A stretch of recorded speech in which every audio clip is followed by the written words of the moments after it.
second study, we'll open with a word of prayer.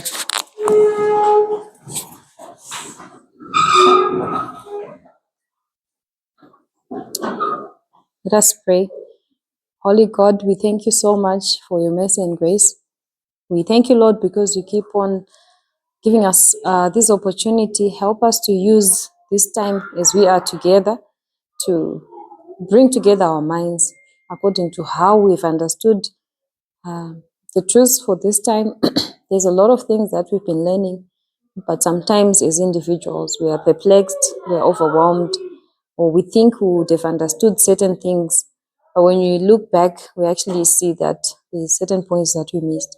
So we treasure these opportunities to come together, Lord, to speak to one another and sharpen each other until we are all in one page. Lord, as we settle into truth, may you continue to give strength to individuals as they follow through with Sunday law studies, as they follow through with the studies that are being done with Elder Paminda and all the other different teachers across the world, that we may all be benefited and we may come together in one understanding.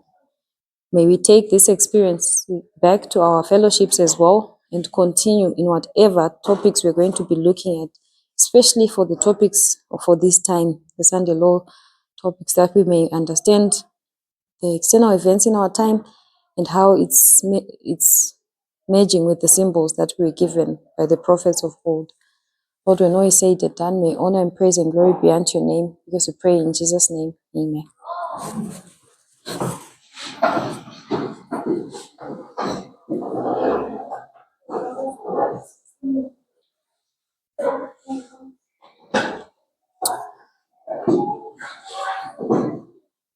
Janet is going to give us a summary of what we did so far.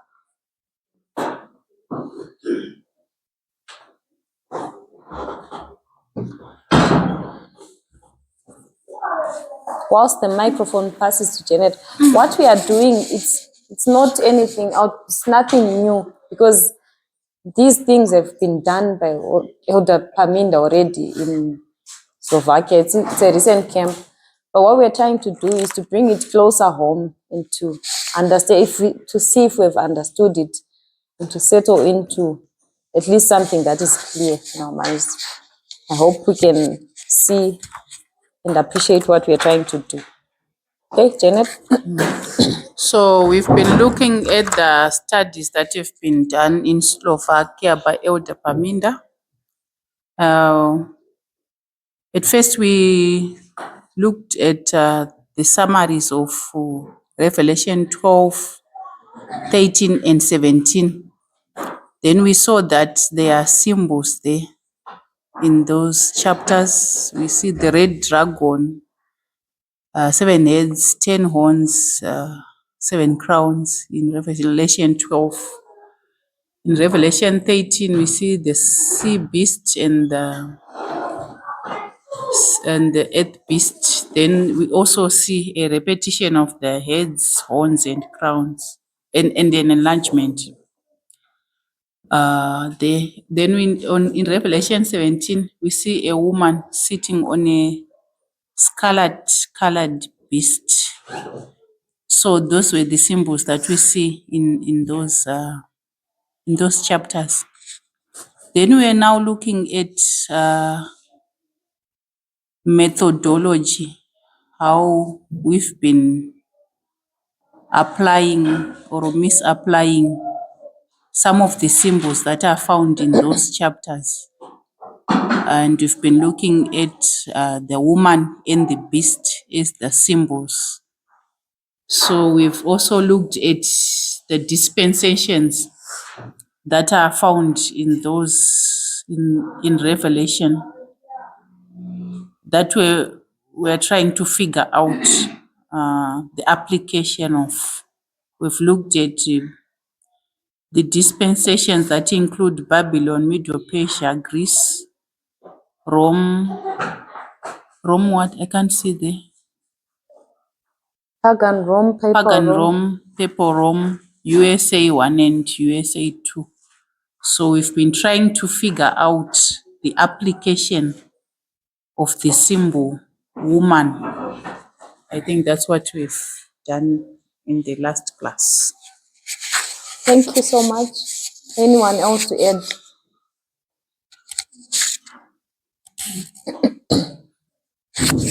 Okay, so we're going to take a step back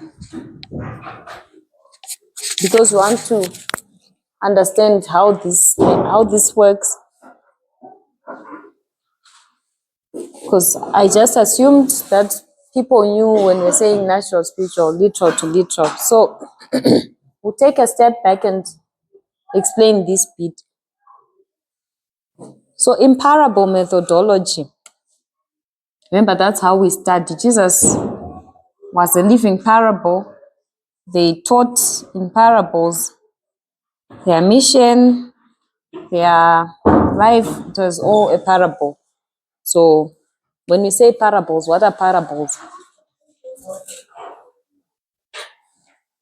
We're just taking a detour a bit just to explain this for 10 minutes, hopefully. Then we get back into our lesson.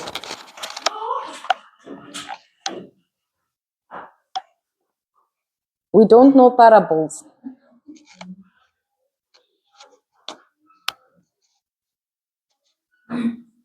Yes, Natasha. So we just want to explain. Remember, Ngoni asked natural to spiritual, literal to literal. How does that all work? So we don't want to leave anyone behind because these things, when we're explaining them fast, it works if you already understand these principles. So we're taking a step back from our lesson just to explain parable, maybe for 10 minutes, then we come back into our lesson.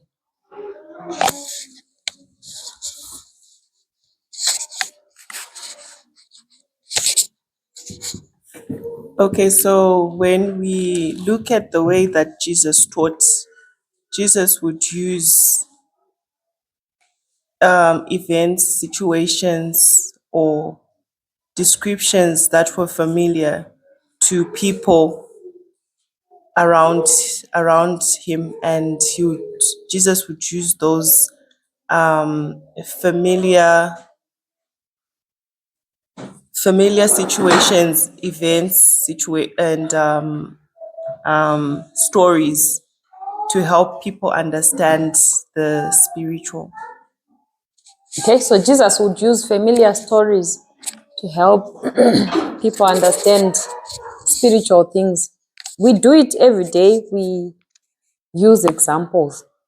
So, for example, Jesus would look at a sower who's sowing their field, and then they would say, the kingdom of God is like unto a sower who went and cast their seed on dry ground or on plowed ground or on the road. The birds came, they ate.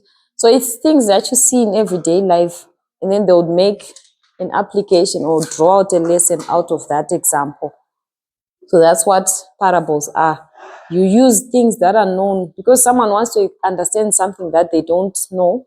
So you use things that are common, things that we already know, to explain the things that we want to understand or that we have lesser knowledge for. So in this case, it's histories.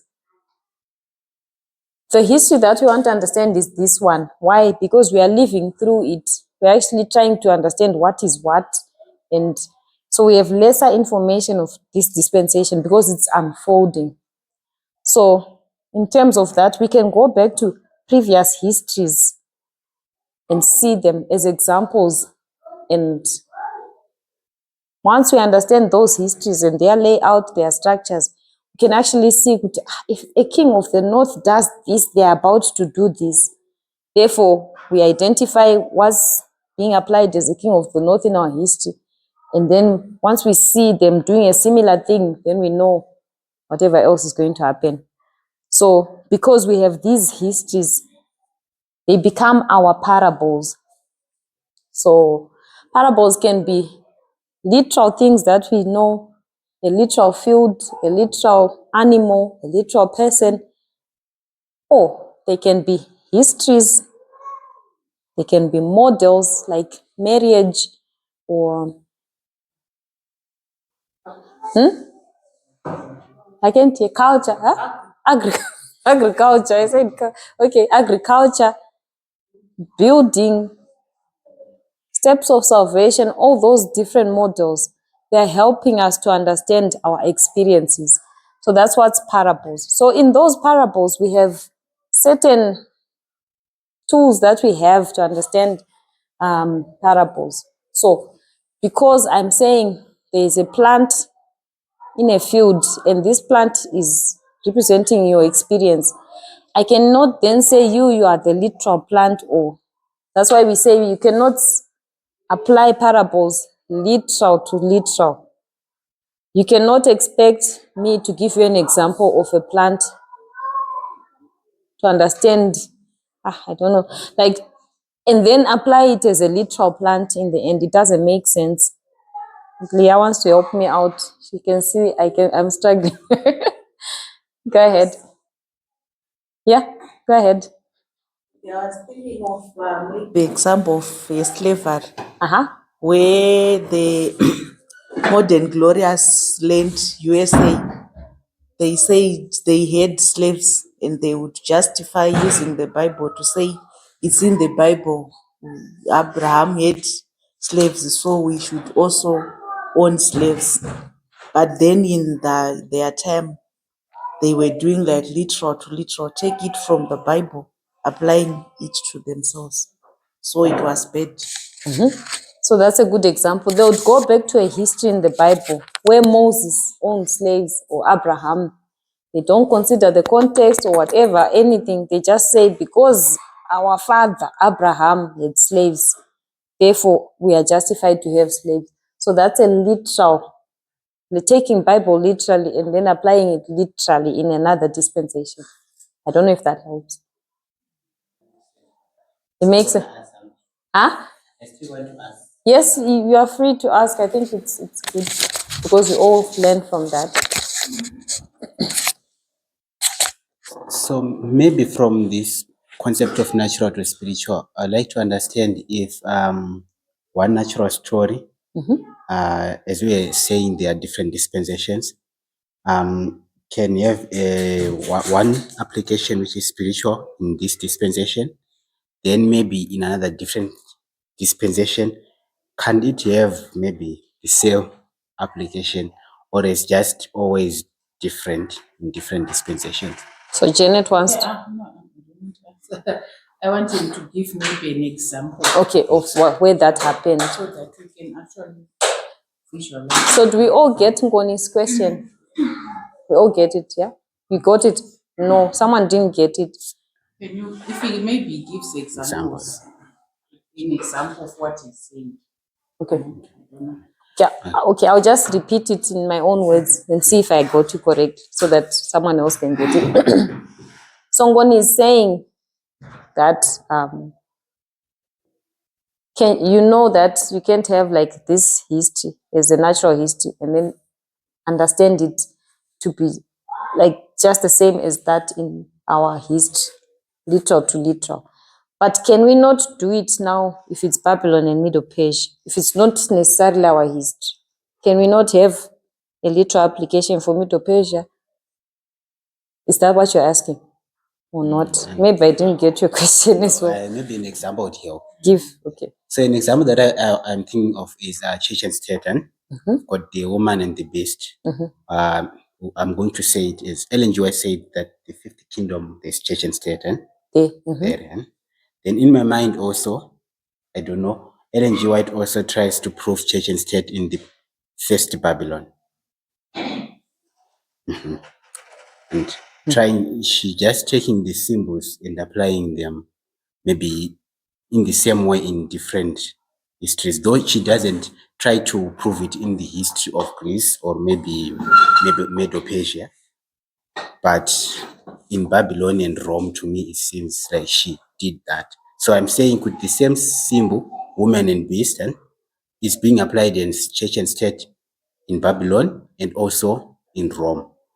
Because I'd heard that if it's natural to spiritual, it can only work in one application. Like if it's church and state, then it must be one kingdom, one dispensation, which is Rome, but not in another kingdom. So you are saying the same symbol, and then you are then saying church and state can be applied. So for me, as soon as you say the same symbol, because this is an application in this dispensation, the symbol is which one?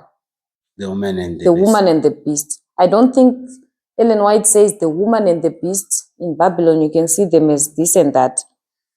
So once you do that, I think you can say in this dispensation, I saw the woman and the beast as church and state.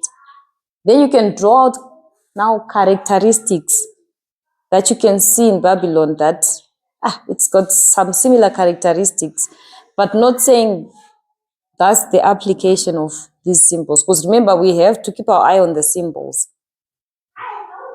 So you can see characteristics of this maybe in this dispensation. I think, I don't know, someone else can help.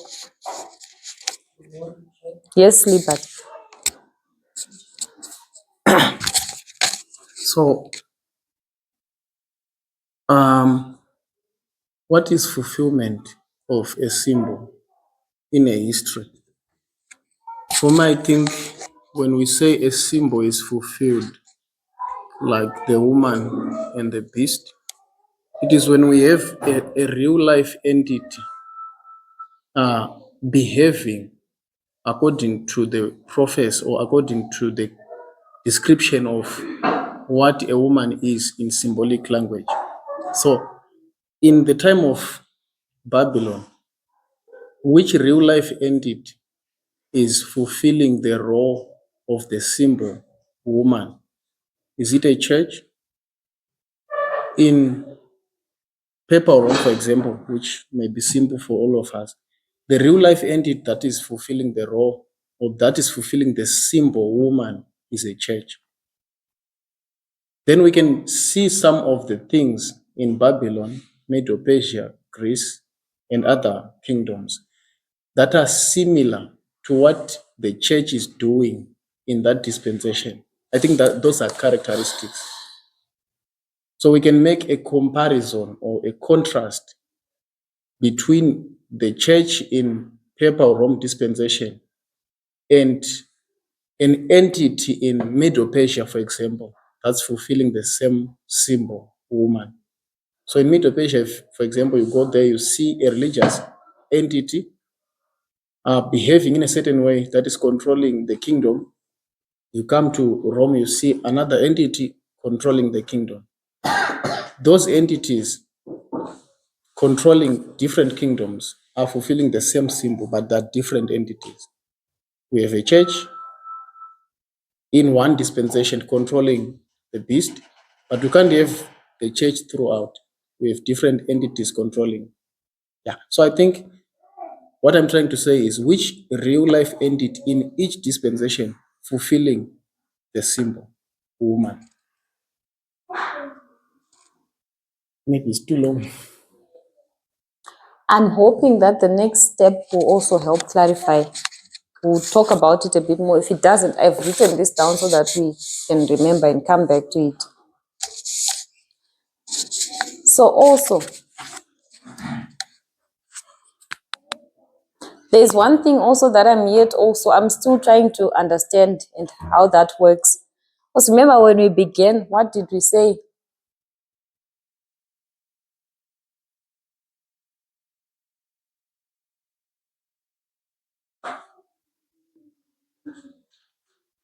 Maybe let me not talk about that, otherwise I'll confuse us more.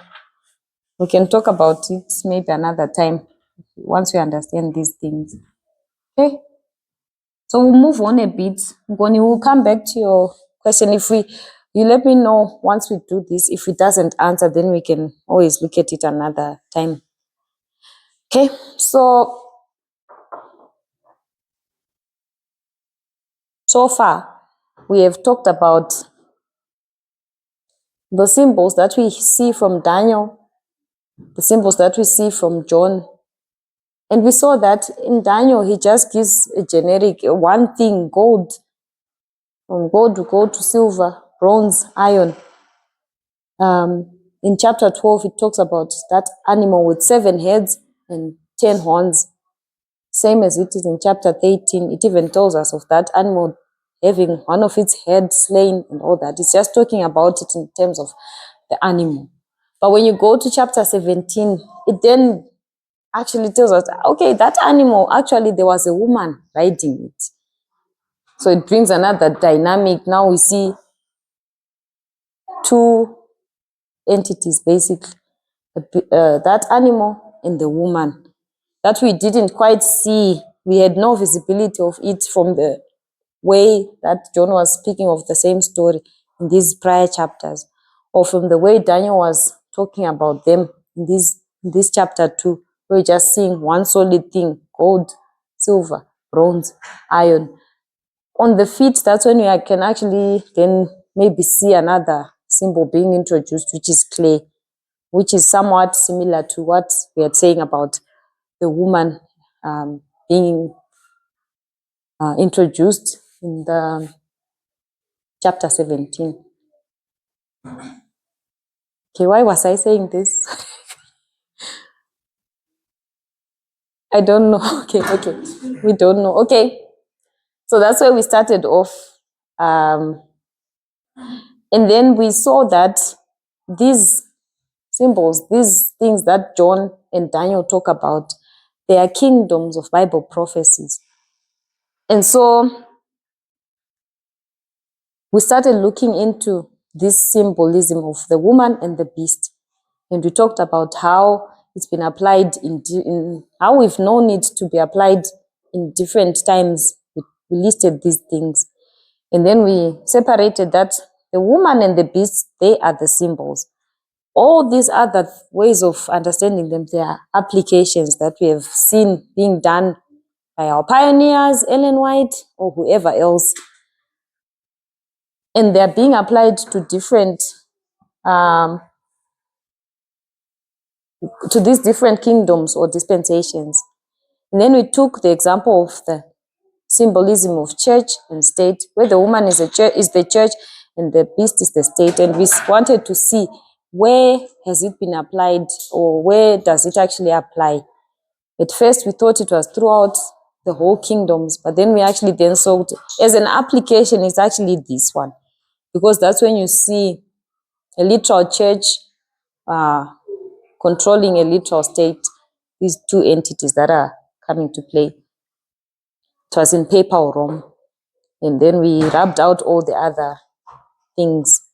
Through our own contributions and our explanations, I think we are now at one place.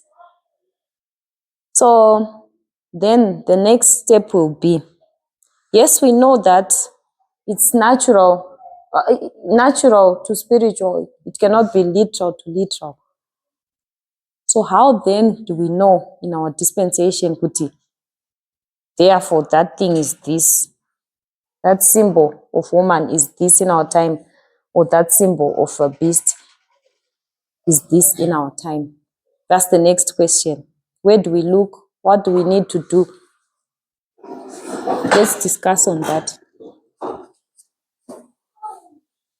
Yes, Natasha.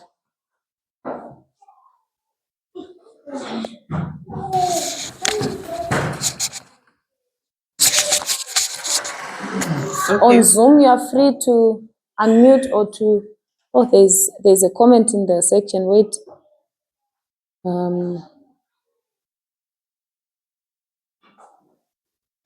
Charity. This is charity. Okay. Something interesting in chapter 17 is that John gives us symbols and tells us what the symbols represent. He says, the woman is the great city, Babylon. So he points us to something that has to be understood. Why Babylon, the great city, as a woman? Probably decoding the importance of the city Babylon in relation to the kings of the earth. That's what's in the chart. Okay, thank you so much for that contribution, Charity. Natasha? Okay, so for me, when I look at how we can apply who is by going back to understand the characteristics of the kingdoms of the earth. So when we go back like into the dispensations, there are some similarities in those kingdoms that run through or that are upheld by the entities. I don't know if I can put it that way. And so, and how I have come to understand it is through understanding patriarchy and how the characteristics of patriarchy and linking it back on a broader level to Satan themselves. Like their main principle is oppression and force and taking away people's freedom, or there's an imbalance of allowing people to be who they are as God would have intended. So I think for me, like if coming to our history and linking it with the studies of equality that show us the entities that are oppressing and abusing people that have that characteristic are the entities that suit those symbols that we have. I don't know if it makes sense.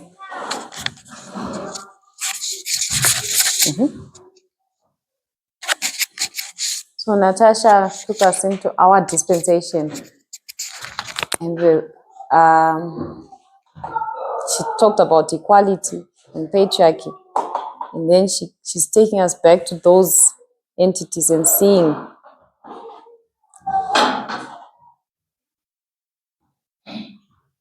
I want to. Did I understand you?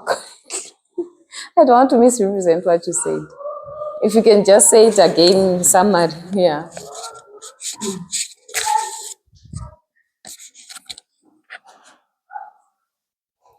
Okay, so I was saying for me, I would go back to the original king of the kingdoms of the earth, or in short, Satan, the principles that Satan upholds. And when we go back like to the Garden of Eden, we see principles of freedom that goes above others. Like we see Satan trying to rise above God, and then we see Satan introducing the same principle to Adam and Eve of having that thought of wanting to rise above God. So there's a principle of wanting to rise above something, above others, with the with with consequences of hurt and oppression. So I think that's the principle that I'll take to then apply it to maybe our dispensation, from because I'm understanding it from my dispensation and how it has been explained to me in the context of equality. So for me to identify that entity, or the that is going to have that symbol of the woman and the beast, I'm looking for those principles that are upheld by whoever that are going to, yeah, I don't know if someone can continue or understands it better. But yeah. Okay, so I understood it correctly. Natasha goes to the original kingdom, which is Satan's kingdom, and sees the principles that they upheld and how they introduced those principles to Adam and Eve. That principle of wanting to rise above others, with consequences of oppression, and then understands it in the dispensation that we are in terms of equality and see, yeah, something like that. That's what I got from Natasha. Yes. Yeah.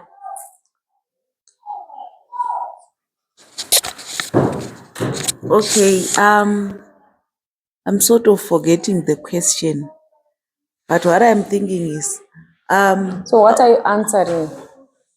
I need to ask and say something. Okay. To ask to say, are we looking at how do we make an application? Was that the question? Of a symbol, to say if we have a symbol, how do we like make the application? How do we get to point out to say the woman in this dispensation is, which means this? Was that the question? Or I think so far, yes, but I'll add another layer. I just want to hear the answers first for, like, so if we have this situation where we know that in one dispensation, the church was a woman, the woman was the church, sorry, and the beast was the state. So how then do we, if we want to understand our dispensation, what the symbol of the woman and the beast are, what step do we take? Where do we look? okay, so I'll add on to some of the things that Nashasha said to say, I think we look at the first mention. We go to the first mention, which we may call the past. Then we see how does that play, or how did it play out, and then we get the characteristics or the principles. Then we see in our time, like how does it look like in our time. I don't know if it's correct.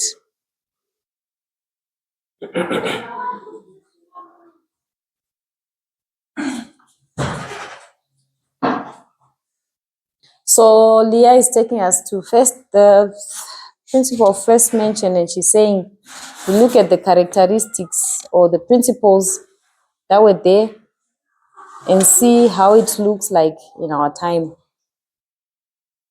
Okay, I'm just repeating what you said, then we'll bring our thoughts together. Yes, Ngwan.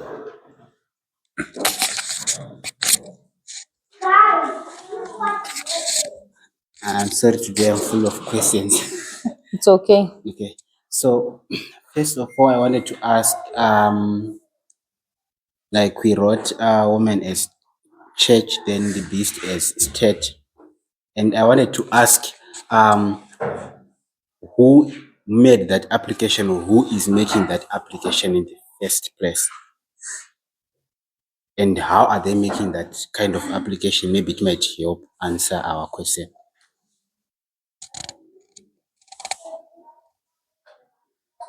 Does anyone want to help Ngwan? Okay, the question is, we wrote church and state, the woman as church, then the beast as state on the fifth kingdom. So I wanted to ask, the first question is, who is making that application, and how are they making that application? Maybe if we understand that, it can help us answer the question. Anyone wants to try?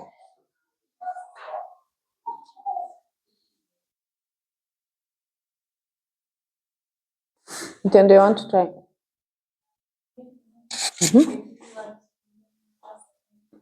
What? Maybe someone can explain my question. It's clear. I can explain after, but I want people to answer first and see. So what I was thinking was, when we look at symbols, sorry, when you look at symbols, they usually have like more than one meaning. So, so it depends who's the storyteller. Like we have John, we have got Daniel. So you have to understand uh, what what John will be saying about those symbols, being able to make an application. And then when you look at Daniel, if he's looking maybe at the beasts, to understand what the beasts are being represented as by Daniel first, understanding them in their context. I think that's what I'm saying. So Ngoni is asking, who told the story that the woman is the church and the woman is the beast is the state? So the storyteller is the one that he's looking for.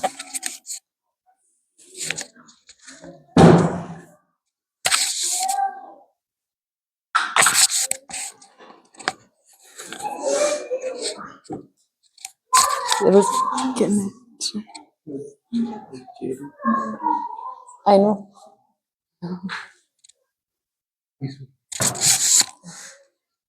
Jerry Farnes. I think it's Ellen White and the pioneers we have identified and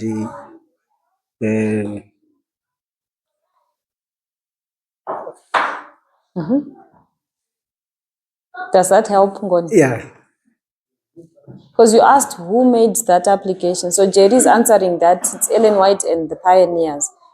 It's not us. The church and state bit, no, we get it from Ellen White and the pioneers, and then It's not us making that.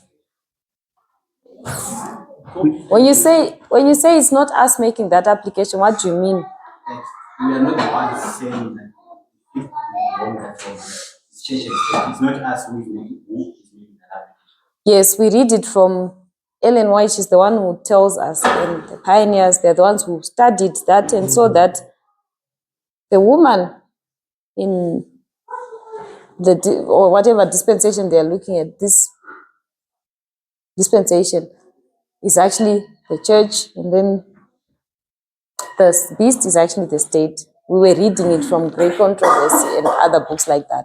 So we did not come up with that. It was, we just read it from them.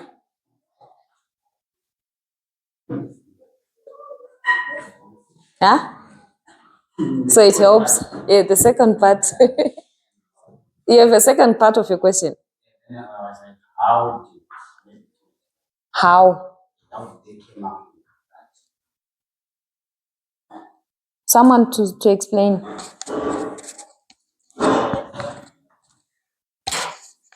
I just want to try. I don't know if it's correct. Um, I think how she came up with the application is that because she was a prophet. So is Mila. Mila did an application like what was that? What is it? The 2300 days to make it what? Oh, I can't like really remember. Just can you help me?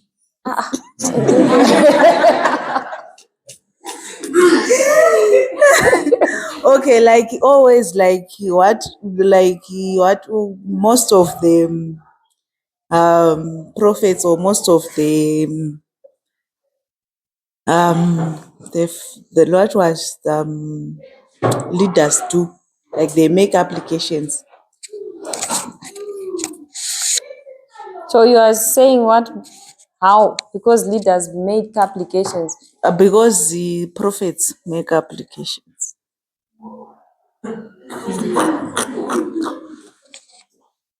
How? That's okay. Natasha. Oh, okay. I just wanted to say how they came to make an application is that they looked at the natural history and then made a spiritual application to that history. Okay, so Rutendo, take us to the natural history.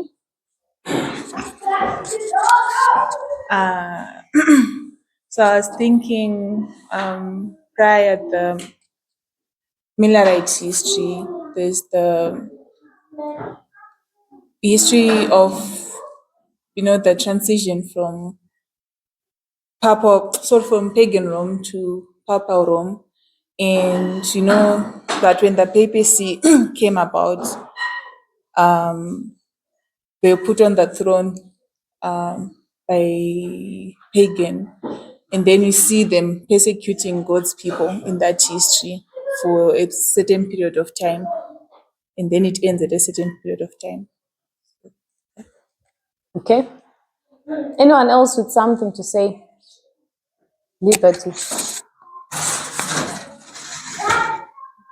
Natasha, sorry, Natasha, you had your hand. No, it's the same thing that Rutindo said, wanted to say. Okay.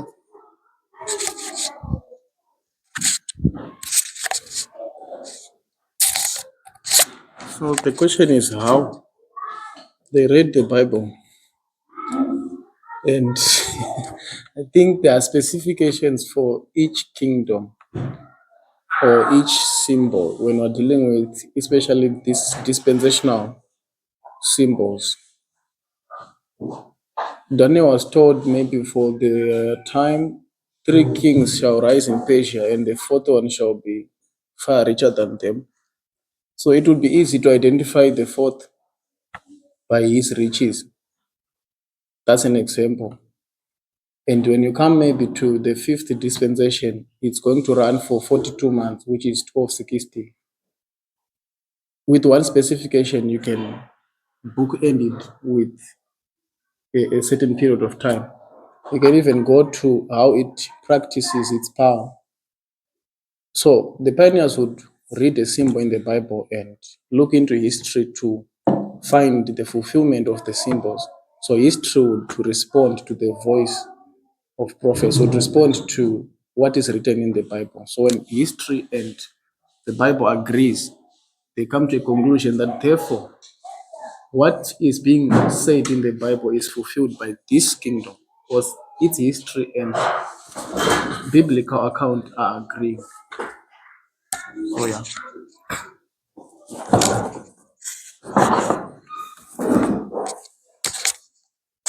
Okay, so thank you all.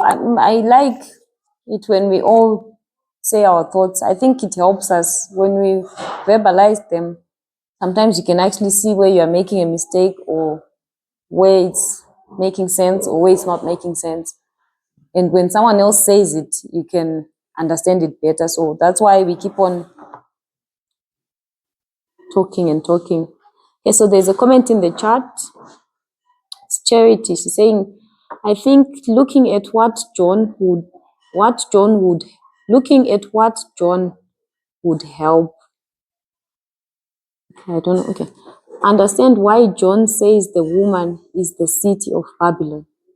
We pick out the characteristics from there because that is the primary example that John uses in his history.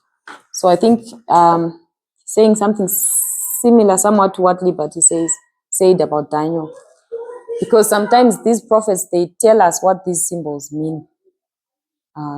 Liberty went to Daniel and said, Daniel tells you the 4th shall be far richer, or sometimes I think it's in chapter 8 or something where he says, this one is Middle Persia, this one is Greece. He actually tells you the primary application.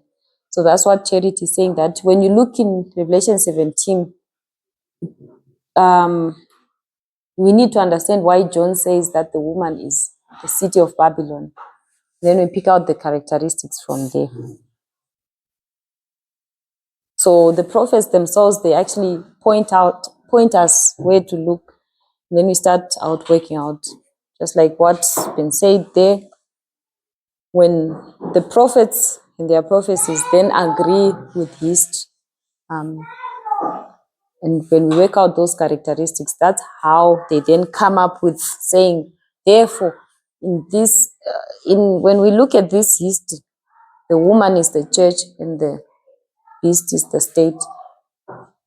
So Ellen White, through going through these processes of looking at what John said, looking at their primary applications, and then prophecies and histories agreeing, then they can actually confirm that, for sure, in this dispensation, if you want to understand what a woman is or a beast is, you can see it in as church and state, something like that. I don't know if it helps, Ngoni. Helps. Okay. But we still haven't answered, I think, the next question, which was what? The question that I'd asked. Understand these symbols now. Okay, so how do we do it?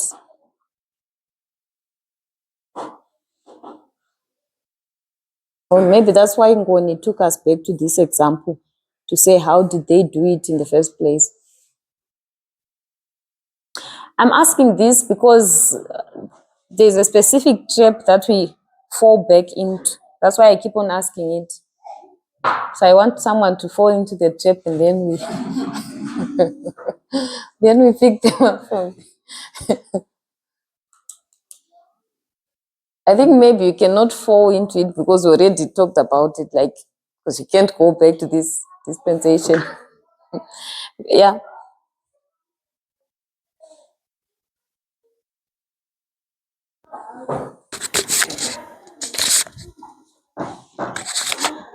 So from what I'm understanding is we look at the how the prophet, like how John described the symbols. Then we try to see how they play in our dispensation so that we can make that application. Or is it we look at the symbols, and their characteristics as they are described, then we see the similarities with what is happening in our dispensation and the players that are there. Is it what I'm understanding? What happened maybe in describing maybe the first application, which is church and state? Sorry, can you come again, Sarah? Okay, so all right, is it that we look at the symbols and how they were described, then we look at a dispensation and see the players that are there and how they are playing, and see the and trying to see the application from the symbols. Is it how they came up with church and state back then? Okay. So Ngoni wants us to go back to what the pioneers did, the steps that they took, so that we can also then do that. Is that what you're saying? Okay, good Maybe enough. to add on to that question, Yeah. because it kind of uh, brings another dilemma, whereby, from what I'm understanding, there are many descriptions of the symbols, and some of the descriptions don't fit in one application, and maybe some will take them to another application. So how then do we say we take this description to this application and leave this one in? So give an example of which description doesn't fit where. The city part for me. The city part. Okay.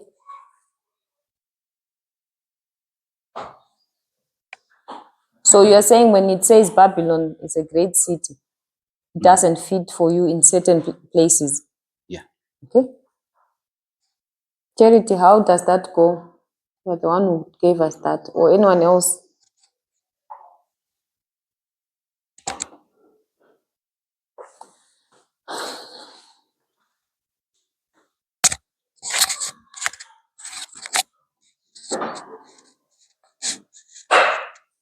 For me, how I understand it, John says Babylon, the woman is Babylon, the great city, what. Then we go back to Babylon, the great city, and we understand characteristics of it. Then we can be able to identify them in another dispensation. That's at least that's what I understood being said.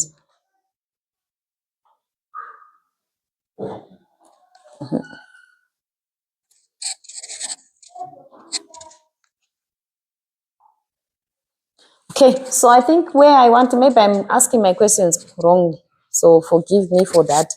What I wanted us to see is that, okay, so if you're in this dispensation, sometimes we've always said to go back to previous dispensations to understand. But then you still fall into the same trap, which is you can go into a dispensation, but you now need to go carefully because of what? Which trap?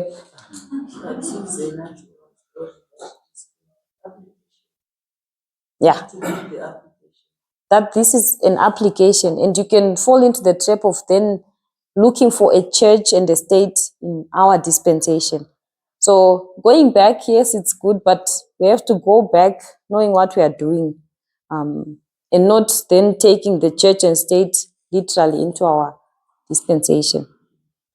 But still, it doesn't give us a solution yet, because so how am I going to do it? Like, how am I going to know what to look for? So you then have to have like a general definition of what a woman is or what the beast is, that then suits into all those dispensations. So then how do we do that? I see you are all nodding. I also want to understand how do we do that? So we can see in this dispensation is church, here it's state here, but in another dispensation, in ours, it's a different thing, it's a different thing. So we have to have a general definition that suits the symbol of a woman in all the dispensations, or the symbol of the beast in all the dispensations. I think that's how I understood how it went. And then it's like, so you have dispensational understandings, and then you have like a generic definition of what each symbol is. For example,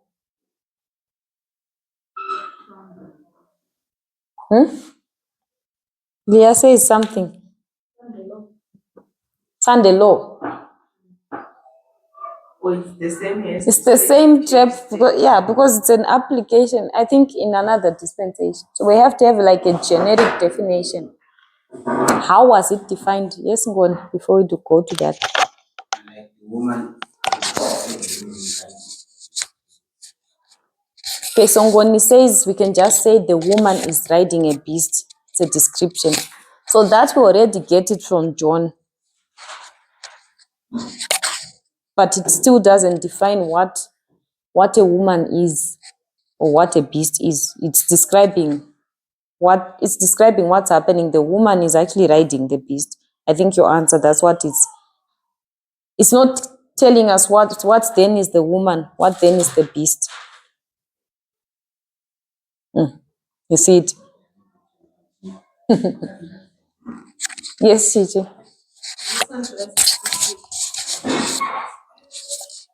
Just a small question. A generic dispensation, that's the same as panoramic. Panoramic, yes, that's the panoramic view that was that we saw. So that's what I'm saying, like, how do we then get to define that one?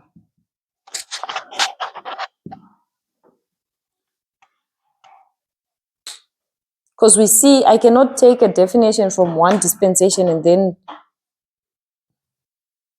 make it the definition of our dispensation, which I want us to understand. So I have to have a general definition of what a woman is, and then what a beast is. Not how has the woman been applied in one dispensation or how has the beast been applied in another dispensation. So how do we then come to that? I think that's what I'm asking. How do we then come to defining, therefore, a woman is this. It has been defined, by the way. Remember, we said we are trying to make sense of what has been studied in these camp meetings together, so that we make sure we understand it and we are moving together. If we still have questions, we can then take them back and we can be helped. Yes, you start a hand. Yes, okay. Liberty returned. The question is, how do we come to a general definition of everything? Let's start with this woman, because these were like dispensational definitions. So I think we look at the overarching principle from dispensation 1 to 7 as to what part the woman is playing throughout. Okay, so someone says overarching principle. And for me, it's control.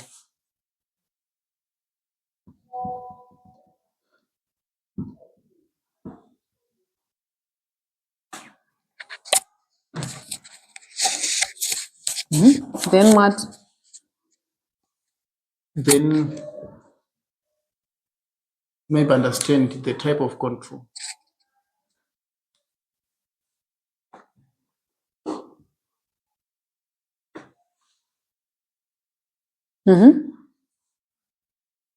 For now, let me end there.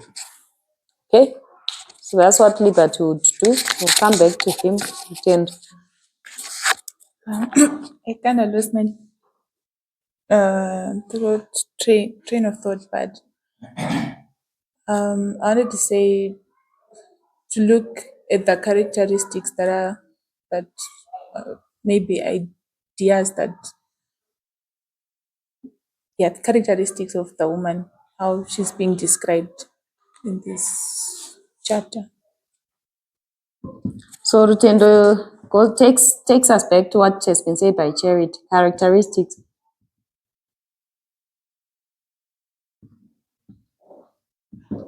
Of the woman.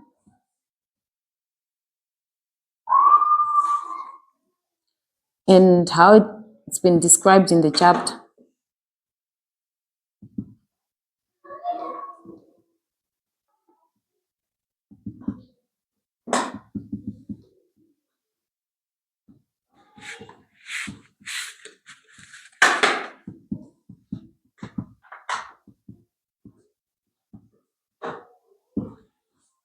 Okay, so does anyone else have something to say? Natasha? Okay, so I wrote my thoughts down because sometimes I fail to put them together. So I think that the reason why we're making application in the first place also matters. Like, the reason why we're making application in the first place is to understand the events that lead up to the close of this earth's history. So God is trying to lead their people to a place of salvation. So God gave us signs and God gave us waymarks. God also gave us information on the characteristics of the entities that are acting to hinder God's efforts. Okay, so God has got a work that they're trying to do, but in that work, we know that there's the opposition, which is the counterfeit.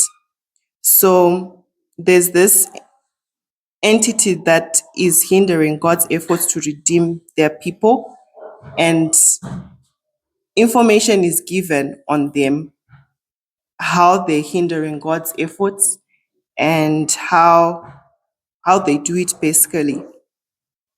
So we are given this counterfeit, which is the king of the north, and we can trace it from Daniel 2 as we're given, and also the different dispensations that we went through.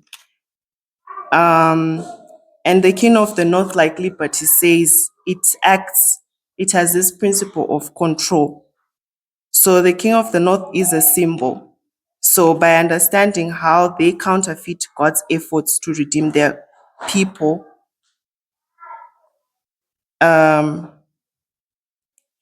think we can also identify those entities, and how they're counterfeiting God's efforts is God wants their people to know the nature of their kingdom. For God's people to be able to be redeemed, they have to know God, they have to know God's kingdom. So then there's a counterfeit work of that. And by identifying that entity as being the king of the north, which is a symbol, and how they behave, I think we can better identify, make an application.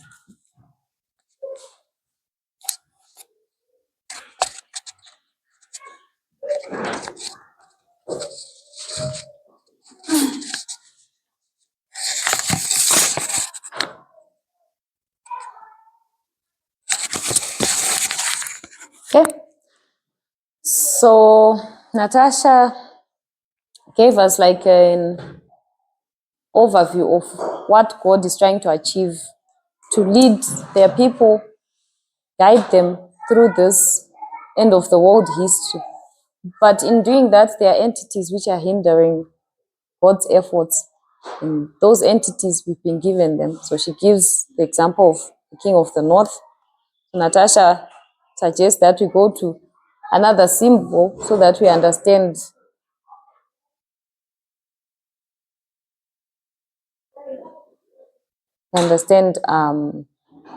these kingdoms that are hindering God's people.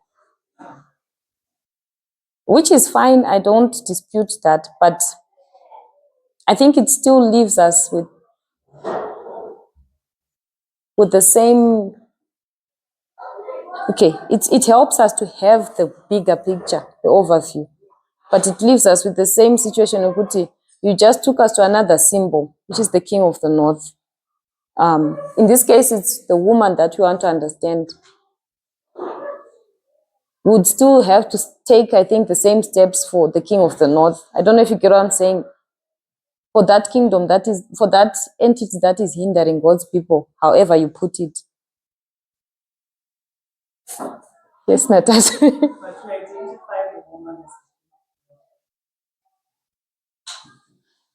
Yes, we do. But I think we just take, I don't know how to say it, but I think we're just now going to another symbol. When we haven't understood this symbol in itself. But yes, we identify that woman to be the king of the north. Can we do that? Maybe we can, I don't know. I'll hear from you people. Can we then, before I understand this symbol, can I go to another symbol to understand what the symbol is?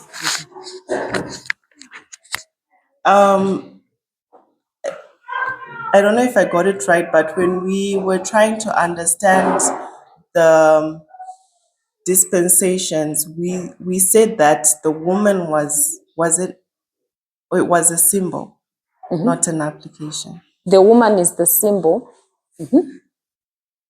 Okay, no, that's fine. Okay.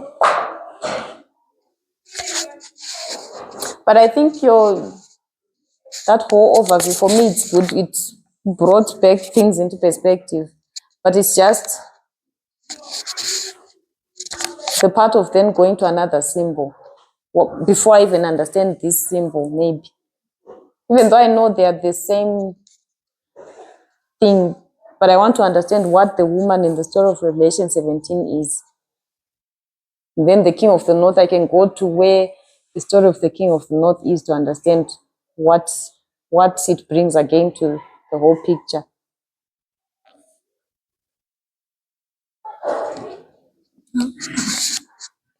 I just wanted to go back to what the woman is. What is the woman? So- Lutendo is taking us back to what the woman is. So I just wanted to say we're trying to break down the symbol to better understand it, like when we try to make now an application for our time. So I think it's best, I don't know if we're supposed to go into the verses. Yeah. Because that's where you had taken us, and we were about to then go, because you had said, you look at the characteristics of the woman, how it's been described in the chapter. So we then said, okay, so let's go into the chapter. Then we went to Natasha. So Lutendo is going to take us into the chapter. I think it's somewhat similar to what had been suggested by Chet. I don't know if that's the same. I skipped a couple of verses because I think there's one particular one that I wanted. I think it's verse But then now I'm thinking about it, then it brings in other symbols and so. But I think I'm trying to avoid like using symbols, another symbol. But I just wanted verse 6. You see, the woman does a certain work, and so it says, and I saw the woman drunken with the blood of the saints and with the blood of the martyrs of Jesus.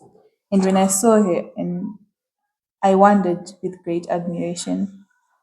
So I think a woman is a representation of something. Maybe. Oh, can you hear me now? Can you hear her now? Can you speak, Ruben?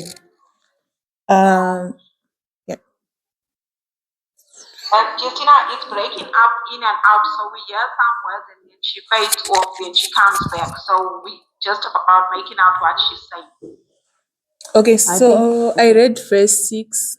So maybe it might be the batteries of the mics, I think. I don't know. Then the Zoom. Can you unmute your Zoom? Then I can unmute us.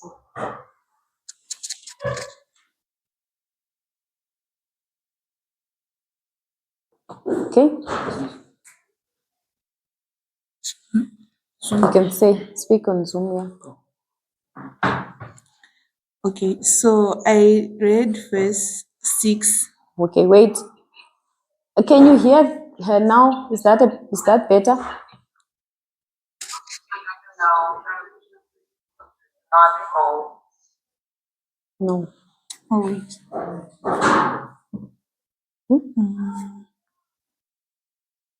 Oh, okay. Okay, let me use the earphones. Can you hear me now? Hear me? Yes. So Much better. Okay. Okay, so no.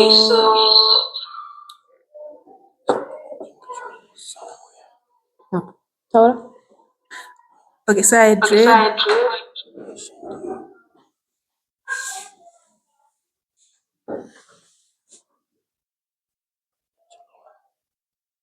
no.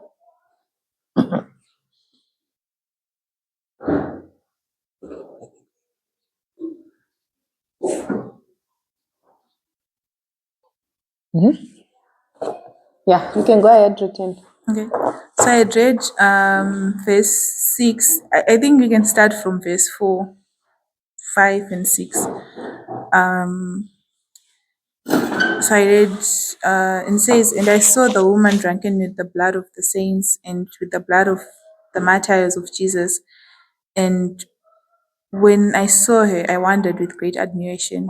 And then there's a description of the woman in verse 4, in verse 5. So we are told about the things that this woman this woman is representing.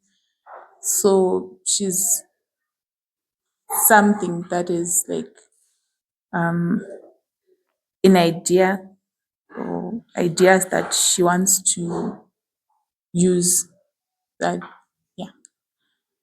I later forgot what I wanted to say because I was going to ask you, like, from this verse, how? that's when I said then the symbols they come. Yeah.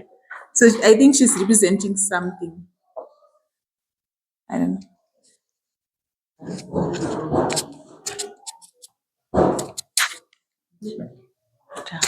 So Rutendo took us to verse 6 and she tried to marry it with that she's something with an idea. So I'm asking her, like, how? If she can clarify. And then she passed on the mic. Okay? I'll read that there's something in the chat. You can go and then I'll read. Okay. So I've noticed also that I already put the word control, which is symbolized by some language in the chapter. There is no word control. So I think the step from breaking down what's in the chapter to end up with the word control is actually understanding the symbol. In the chapter, there is a woman sitting upon the beast, and when someone is riding a horse, for example, is controlling that horse. So when a woman is riding the beast, I assumed the woman is controlling the beast. That's how I ended up with control. Then I think we have said something like we identify the fourth king by his riches. That is for Persia. He is far richer. He's going to be far richer than them all. So we may use what the person does to identify the symbol they are fulfilling. And in the chapter, there are many symbols, I think, around the woman to be understood, like verse 3.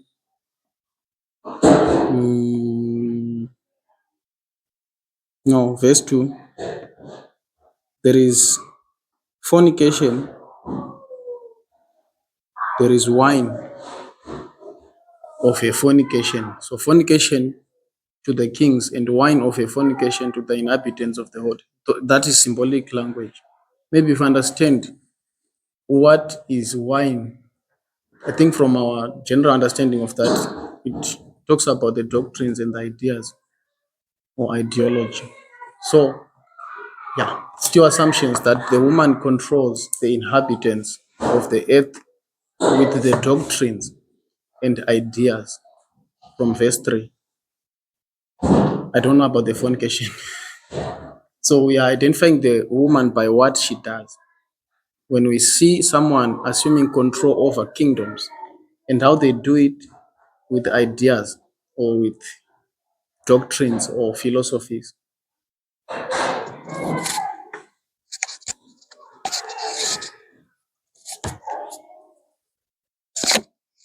Okay, so I'm being told my time is almost up. Gone.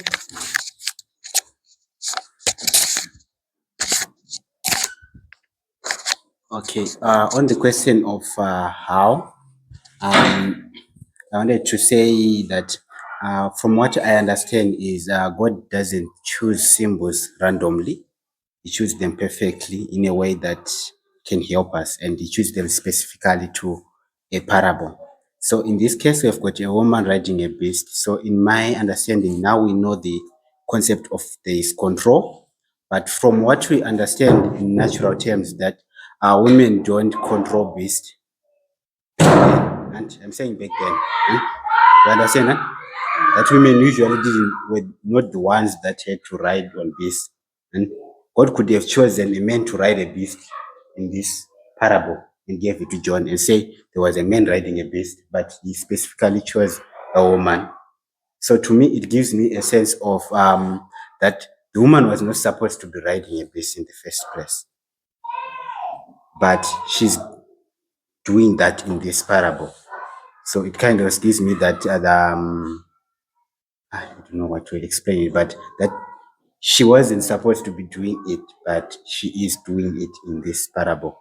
So it may be, as we try, that's another characters that I'm seeing in this parable. Okay, so I'm writing down all these points. We are going to, because our time is up, we're going to start, I think, on our next lesson together with Rutendo's point. So I think you're in the right direction. It's just maybe the first that you picked. So you have to go and look more into that, and then Libert, and then go on points. That's where we'll start off our lesson next time.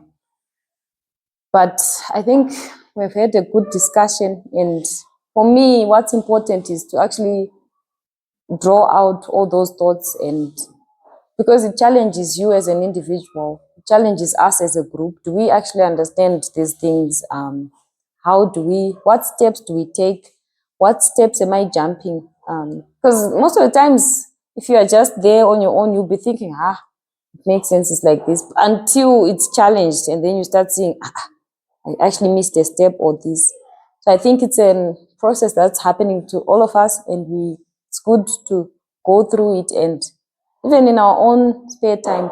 So when we come to these studies, we already assume, because I mentioned in my first step yesterday, I didn't do a lesson, that we're going to concentrate more on Revelation 17. So we assume that either you're going to use the knowledge that we discussed, because we did these chapters thoroughly together before.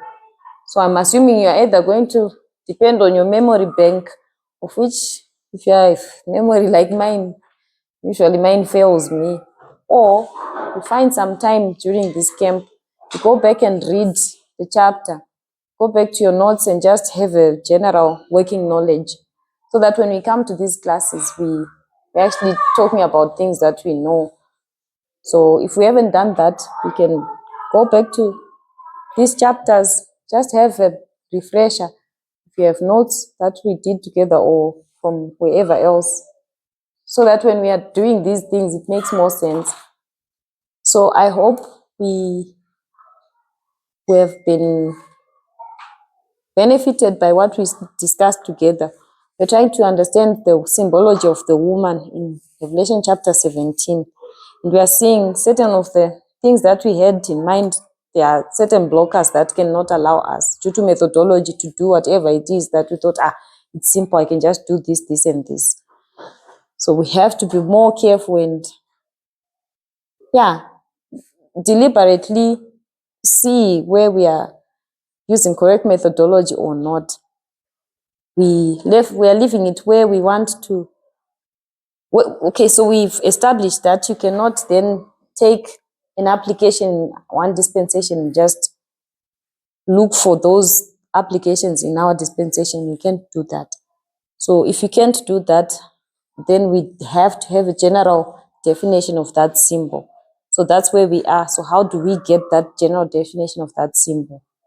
We know it's been defined already from the studies in Slovakia.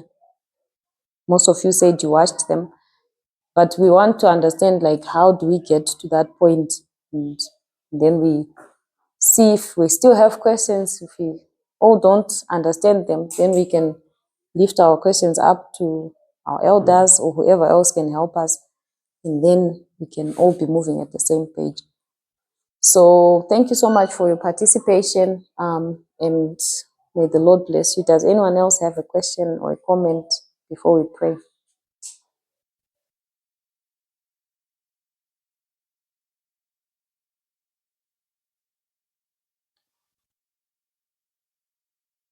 No more.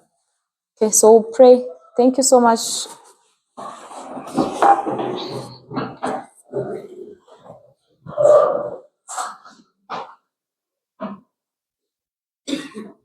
Dear God, we thank you so much for your mercy and grace, Lord, for coming together in these opportunities, that we speak out our minds, our understandings. And when we do that, we actually see challenges in how we thought we had understood certain things. And as we hear others sharing their thoughts,